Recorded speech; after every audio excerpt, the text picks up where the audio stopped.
We wanted to have a world in turmoil. Chaos starts to spread all over the world. Two big teams waging war against each other. You just want to destroy this other faction.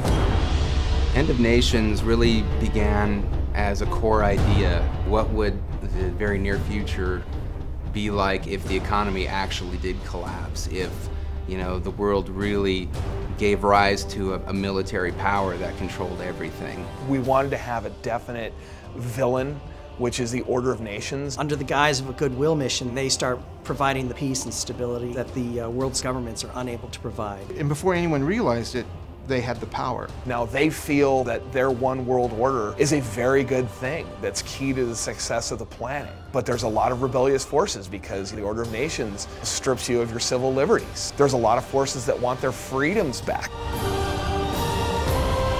Moncur Dean was an assassin and an intelligence officer in the Order of Nations. Some of her friends decided that she was getting too powerful, and so they decided to say that she was a double agent. She was ultimately sentenced to death, but escaped and decides that she's going to form her own vision of what the Order of Nations was supposed to be, and that becomes the Shadow Revolution. Shadow Revolution is more like sleek hit and run, faster vehicles and strike vehicles, and a little bit more high-tech vehicles. Subterfuge, ambushes, they're really great at getting in there, doing a lot of damage, and then fading out before the enemy can retaliate.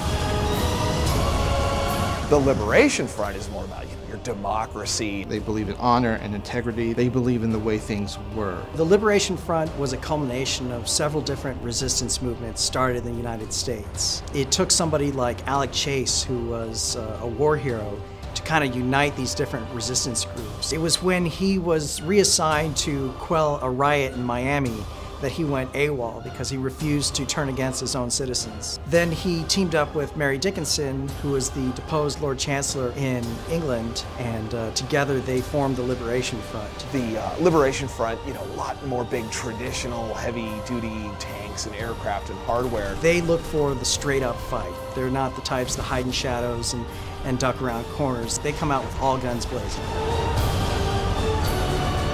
And so these two polarizing ideas keep these two factions in conflict. We wanted to have this place where people could rally with a side where they could battle against the other side. So, Shadow Revolution versus Liberation. But the real enemy is much larger and much more evil. And so somehow you've got to take this other enemy who has betrayed you, who has backstabbed you, who constantly fights and nips at your heels, and make him your friend temporarily and go fight this big bad.